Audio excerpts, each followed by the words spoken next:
Vanakkam and welcome to the Hindu Election Conversations. This is Suresh Kumar and joining me are my colleagues Sai Charan, who's a young reporter on the team, but quite a political junkie, I must say. He covers the BJP and the Tamil Nadu Congress for us. And Udhav Naig, special correspondent, who has been covering the Panneerselvam Kaatchi, Congress, VCK and a whole lot of other smaller political parties in Tamil Nadu. So today we'll be discussing about two political formations in this Lok Sabha elections. One is the BJP-led NDA and the other one is the Naam Tamilar Kaatchi led by Seeman, which is going solo for a third consecutive time. So this time the BJP for the first time in Tamil Nadu is heading an alliance. In 2014 the NDA was headed by Vijayakant's DMDK, but now the BJP has in its alliance the Patali Makkal Kaatchi, TTV Dinakaran's Amma Makkal Munnetra Kalagam, which has been given 2 seats, the Tamil Maanila Congress of GK Vasan and former Chief Minister O. Panneerselvam, in addition to few other small political parties. So let me begin by first asking Sai Charan. Sai, this election has been unusual. The Prime Minister of the country has made visits to Tamil Nadu 8 times, addressing road shows. He has been undertaking road shows, addressing multiple campaigns. We have seen numerous union ministers, including the Home Minister Amit Shah, the Defence Minister, Finance Minister, and a whole lot of others making back-to-back visits to Tamil Nadu criss-crossing districts. Why do you think that the BJP is taking this contest so seriously, bringing in its top leaders?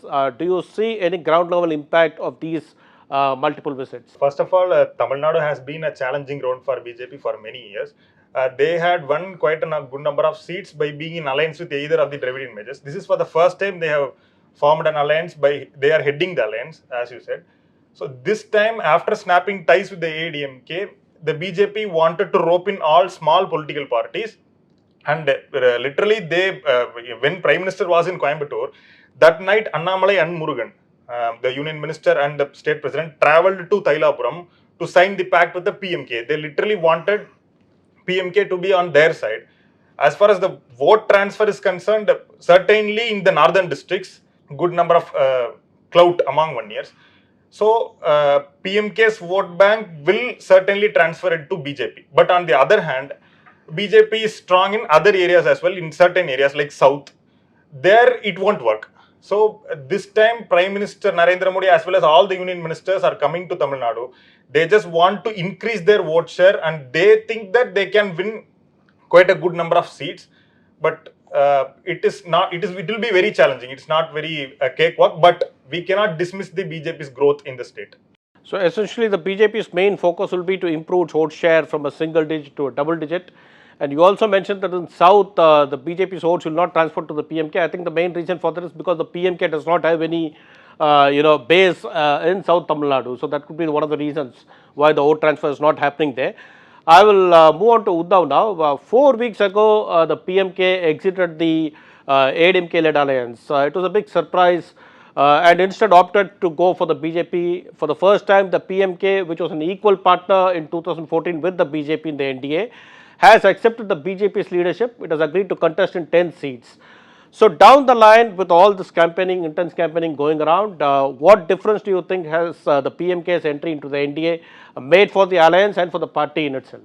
I think BJP really pulled off a coup in terms of Tamil Nadu, because PMK has always been one deciding factor for the last 3 decades in Tamil Nadu. Whichever way the PMK goes, makes the alliance stronger. So they've been with the AIADMK for the last 2 elections, and this time around it was expected, even the local leaders, even the leaders of the PMK were expecting that an alliance with the AIADMK was a done deal. So when the announcement came, it was surprise to everybody, and there was so much disappointment among the rank and file of the PMK that everybody was disappointed. That they saw no chance of winning. They saw that this election was done and dusted even before it started. And it is also a very surprising move by the leadership of the PMK, essentially Dr. S. Ramdas and his son, the party president, Dr. Anbumani Ramadas, because Dr. Anbumani had been complaining that the PMK's votes are transferring to the AIADMK, due to which the AIADMK was winning. but the AIADMK's votes are not transferring to the PMK. So this is one of the reasons why they apparently snapped ties with the AIADMK. But in an alliance with the BJP's spheres of influence remains in the south, whereas the PMK's continue to be in the north and the western regions, some parts of the western region. So nobody understands as to where this vote transfer is going to happen. So, but nevertheless, I think PMK continues to remain strong in Dharmapuri district. So that is one seat that they are looking at winning, just like in 2014, where Dr. Anbumani Ramdas's wife, Soumya Anbumani, is contesting from. So that's where it stands today. I would agree with you when you said that the BJP almost pulled off a coup by getting the PMK net. In fact, the PMK until 2006 was one party where they would boast that whichever alliance they join, that alliance ends up as the winning alliance. But after that, I think from 2009 onwards, their alliance has not won at all. They've been consistently with the AIADMK, or when they moved to DMK in 2011 and subsequently also, that alliance has not managed to win. So that swing worked till about 2006. After that, it's not made big difference. Now, Sai, this, when the BJP announced that it will form a front, honestly speaking, many of us had written it off. Nobody thought that this party can actually, because it was considered a 3% party in Tamil Nadu, that they will offer a challenge in any way to the two established Dravidian parties or alliances. But after the candidates were announced, I think many of us were surprised by the kind of candidates they have fielded. Very prominent names. A reluctant Annamalai has been fielded in Coimbatore, and he is making some big, at least he is getting some traction there. You must acknowledge that. Similarly, in Nilgiris, they brought Union Minister L. Murugan, who just went to the Rajya Sabha, from Madhya Pradesh 2 months ago. And they got a former governor to contest in Chennai South. They got the BJP floor leader to enter the fray in Tirunelveli. Not just that, even among the allies, you look at the kind of candidates they have got to field. TTV Thinakaran, who's known to be quite resourceful in terms of handling elections, is now in Theni. Former Chief Minister O. Panneerselvam, although in the AMMK or among the AMMK cadres, his influence is virtually nil. But in Ramanathapuram, where there are a considerable number of Mukulathus and the BJP also has influence, he is really giving a tough fight to the. So the entry of these big names, what sort of an impact it has made? Can we say that these people are going to give a real tough challenge to the two Dravidian parties? This time in this electoral fray, the BJP is banking on the popular candidates. Basically, as you mentioned, those who had already in various different posts, they resigned. Tamil Nadu resigned her gubernatorial assignments and came. Naidar Nagendran is an MLA who is contesting again. So BJP is banking on popular candidates. So the party believes that they can pull off crowds. They can pull wherever they go. They are pulling the crowds. BJP is directly entering the fray in at least 19 seats in Lotus symbol, as well as 4 seats their allies are contesting in Lotus symbols. So in these seats, especially Annamalai has been pulling a considerable number of crowd. He released a dedicated manifesto for Coimbatore. Even though we are not sure how much votes he will, whether he will reach the mark, but he will for sure will get a good number of votes. He will get at least up to me at least 15% votes, more than that. In South Chennai also we have Tamilisai Soundararajan. So she is giving a very tough fight. She has been seen as her next door person. So people are acknowledging her efforts as well. So it's an interesting fight. Yeah, you're right. In fact, Coimbatore, I will not be surprised if Annamalai gets even more votes than what you have predicted. Because the party on its own also has some base. Plus, Annamalai has emerged bigger than the party unit in Tamil Nadu. That's what, because people acknowledge Annamalai as compared to BJP. The first time voters, especially in the urban areas, seem to be attracted by his ideals, or but the fact that he's a former IPS officer. So that is really happening, and even in the other regions like O. Panneerselvam and TTV Thinakaran, I think by their own individual strength, they are likely to attract more people. On the whole, this will certainly improve the vote share of the party. So that is all more or less certain, but we'll have to see whether they manage to win, because being a tri-cornered contest, The biggest challenge is that a party has to get a minimum of 40% vote share to ensure that the rival does not challenge them anywhere close. So that is a tough ask. But Udhav, you had mentioned that Dharmapuri is one constituency where the PMK and the NDA looks to be within striking distance of a victory. That's because Soumya Anbumani was fielded there. Now she is a first-time entrant. There was once upon a time Ramdas would say that nobody from my family will enter politics. Then we saw Anbumani, and now his wife has come into politics. Why did the party choose Soumya? And by choosing her, ground reports suggest that the entire focus of the PMK machinery is in Dharmapuri. So, isn't that making a negative impact in campaigning for the remaining 9 candidates? I mean, that is true, and it was only to be expected because that is one seat that the PMK really thinks that it can win. So it was obvious that the entire party machinery and the resources would be funneled into Dharmapuri. PMK leaders in Dharmapuri and also the other leaders had fears.